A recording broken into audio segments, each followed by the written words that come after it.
সর্বপ্রথম আমি দয়াল ঠাকুরের চরণে জানাই শতকোটি প্রণাম।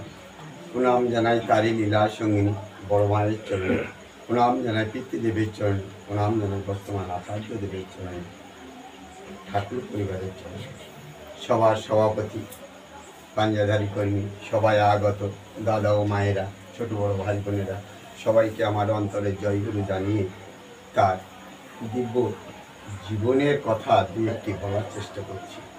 এই ভাদ্র মাস, যাজন পরিক্রমা মাস, এই মাসে শ্রীকৃষ্ণের জন্ম হয়েছে, রাধারানীর জন্ম হয়েছে এবং শ্রী ঠাকুরের এই জন্ম মাস। এই মাস পবিত্র মাস। এই মাসে এমনি করে প্রতি গৃহে এমনি করে ঠাকুরের নাম ধ্যান চলছে। তা আমার প্রথম বক্তা অনেক কথাই তিনি বলেছেন যে ঠাকুর, শ্রী ঠাকুর রামকৃষ্ণদেব যখন এই ঠাকুরের এতে আছে তখন একটা তোড়জোড় চলছে গয়া যাত্রার জন্য। তা তখন সেই তোড়জোড়ের জন্য রানী রাসমণি, মথুরবাবু সবাই সেই তোড়জোড় করে ওই যাচ্ছে, গয়ায় পিণ্ড দিতে যাবে। যেতে যেতে যেতে যেতে তখন তো এত ট্রেন ব্যবস্থা ছিল না, এত কিছু ছিল না। বেশ কিছু দূর গিয়ে, যেটা এখন আমাদের দেওঘর ধাম, ওখানে গিয়ে খুব হাঁপিয়ে পড়েছে সবাই, খুব ব্যতিব্যস্ত। ওখানে একটু রেস্ট নিচ্ছে। শ্রী ঠাকুর রামকৃষ্ণদেবও সঙ্গে আছেন। তখনই রানী রাসমণিকে বলছে, মা, এই যে ওখানে মানুষজন সবাই কারুর মাথায় তেল নেই, পরশ নেই, বস্ত্র নেই, মুখের অন্ন নেই, সেগুলোর জন্যে ঠাকুর রামকৃষ্ণদেব বলছেন এদের মাথার একটু তেল, পরনের একটু বস্ত্র, মুখে একটু অন্ন দিতে পারিস? তা মথুরবাবু বলছে, আমরা যে অর্থ নিয়ে এসেছি সেই অর্থ আমরা তো গয়া পর্যন্ত যাব, তো সেই যাওয়া পর্যন্ত আমাদের অর্থ, সেখান থেকে যদি কিছু অর্থ ফেরে তাহলে এখানে পুনরায় এসে আমি আবার এদের এই অন্য ব্যবস্থা, তেলের ব্যবস্থা, বস্ত্রের ব্যবস্থা করতে পারি। তো হচ্ছে দুঃসার, আমি আর যাবনি, আমি আর যাবনি এই বললেন। বলে ঠাকুরকে খুব কষ্ট করে নিয়ে গেলেন। ঠাকুরের এই যে মনের কষ্ট, সেদিনের কষ্ট তিনি কেমন করে, তাই একটা গান রয়েছে না, যে একই জন্মে দুটি জীবন কেমন করে হয়, পরম পিতার কৃপা হলে সবই সম্ভব হয়। একই জন্মে দুটি জীবন কেমন করে হয়, পরম পিতার কৃপা হলে সবই সম্ভব হয়। গানটা অনেক বড় গান। তাই এই যে জনম, তিনি সেই পাবনা জেলায় জন্মগ্রহণ করে, দাদা বলছিলেন, জন্মগ্রহণ করলেন করে সেখান থেকে এই সুদূর বাংলায়, ওই যে গানটা আমি লাস্টে গেলাম, ওই গান এক ভক্ত যখন ঠাকুর ওপার বাংলার থেকে এপার বাংলায় চলে আসছে যখন, তখনই একটা ভক্ত ওই গানটাই পরিবেশন করেছে, পদ্মা নদীর ধারে সোনার বালুচরে তুমি বিনা বধূ আর। এই গানটা তিনি মনের আবেগে, তুমি কি আর ফিরে আসবে এই বাংলায়, তার মনের কষ্টে সে গানটা গিয়েছিল। এবার ঠাকুর এই সব জায়গা করে ওই দেওঘর ধামে ওখানে দিয়ে উঠেছে। উঠে ওখানগর এই যে মানুষের কষ্ট নিবারণ করেছিল। তখন যখন ঠাকুর গিয়েছে তখন ওখানে চোর ডাকাত দস্যুর বিরাট উৎপাত, থাকতে পারছে না। ঠাকুর ওখান থেকে কিছুদিন থাকার পরে আবার বর্ধমানে যাওয়ার জন্য প্রস্তুতি হচ্ছে।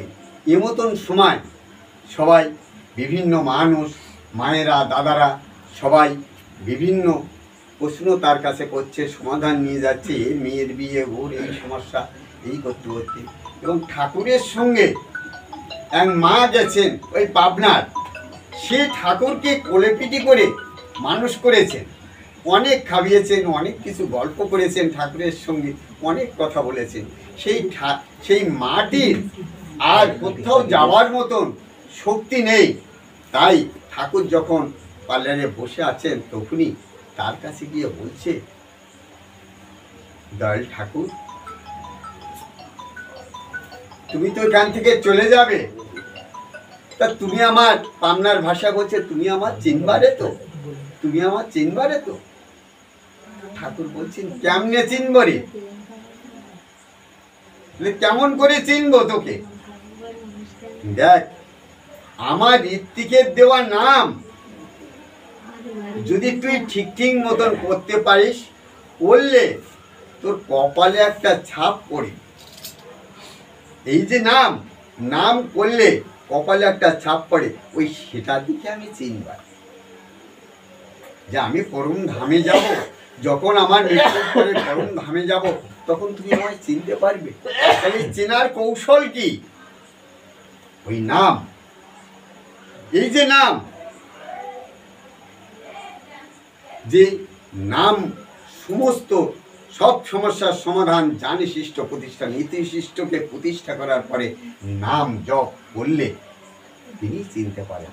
তাই বলছে, নাম রসে ডুবে থাকি, ব্রহ্মাণ্ড সুন্দর দেখি, জীবনে জীবনে মম তুমি চির সুখধাম, প্রাণারাম প্রাণারাম প্রাণারাম, কি যেন লুকানো নামে, তাই মিষ্টি এত তব নাম, কি যেন লুকানো নামে, তাই মিষ্টি এত তব নাম, প্রাণারাম প্রাণারাম প্রাণারাম। এই যে নাম, অজপা নাম, এই অজপা নাম, নাম জপতে জপতে সেই পরম ধামে গেলে তিনি নিশ্চয়ই চিনতে পারবেন।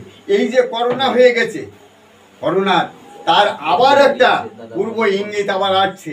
এই যে বানরের জান থেকে একটা জান তৈরি হয়েছে, সেটা এই আমাদের বাতাসে বাতাসে ফিরে ফিরে মানুষের বিভিন্ন জায়গায় মানুষ আক্রমণ হচ্ছে। প্রথম মাসে কেউ বুঝতে পারবে না, তারপরে আস্তে আস্তে আস্তে আস্তে ধীরে ধীরে তার ভিতরে যখন ওই জামটা প্রবেশ করবে, তখন এই যেমন আমাদের এই যে বসন্ত রোগ হয়, এই বসন্ত রোগের মতন আস্তে আস্তে হয়ে সেই মৃত্যুর দিকে পতিত হবে।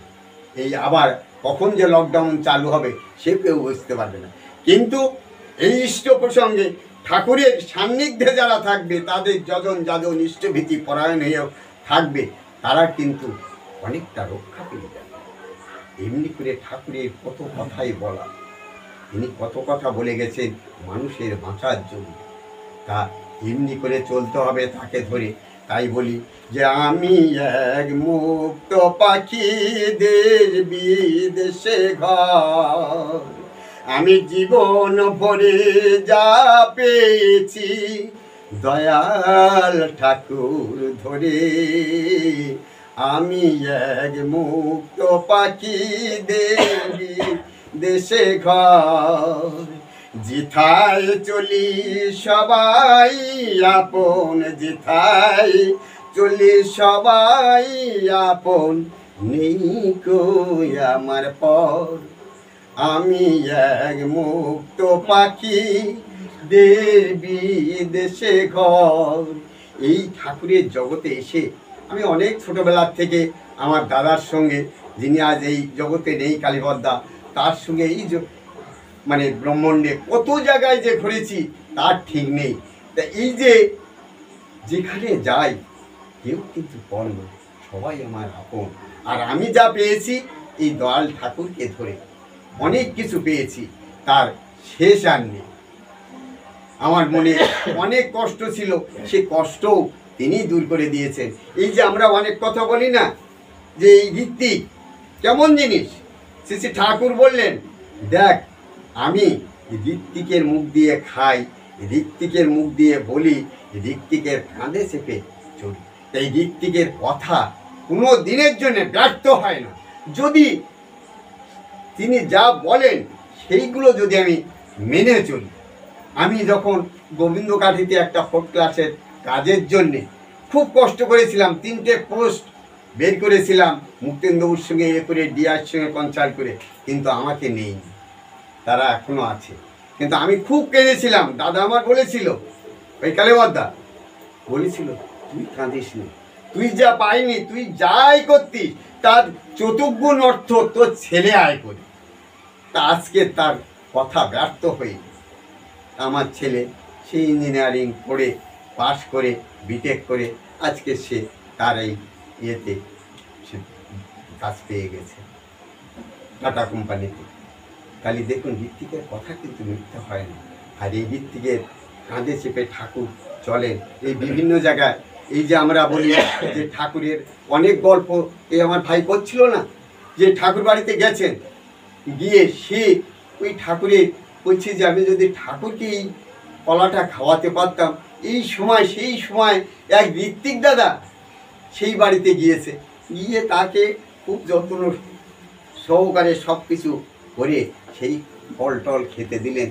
তা তখন সেই দাদাটি যখন দেওঘরে গিয়েছে, যাওয়ার পরে বলছে, আরে তোর বাড়ির যে কলা, বড় বড় কলা, কি সুস্বাদু কলা, তা আমার আজও পর্যন্ত মনের থেকে যায়। তাই ওই ঋত্বিকের মুখ দিয়ে তিনি খান, ঋত্বিকের মুখ দিয়ে বলেন, আর ঋত্বিকের কাঁধে চেপে বিশ্ব ব্রহ্মাণ্ডে তিনি সব জায়গায় ঘুরে ঘুরে বেড়ান। এমনিতরও কত কথা, এই তার লীলার কথা সারা রাত ধরে বললেও শেষ হবে না। আমার আরেকটা অনুষ্ঠান আছে, আমার সেখানে অনেক রাত পর্যন্ত সেখানে অনুষ্ঠানে থাকতে হবে। তাই এই দাদার আমার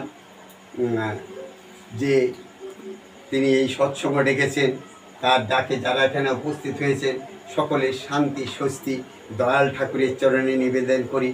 আর ওই দাদু ভাইয়ের তারও শান্তি স্বস্তি, তার পরিবারে প্রত্যেকের শান্তি স্বস্তি, এই গ্রাম প্রতিবেশী প্রত্যেকের শান্তি স্বস্তি দয়াল ঠাকুরের চরণে নিবেদন করি আমার সংক্ষিপ্ত কথা এখানে শেষ করলাম। জয় গুরু।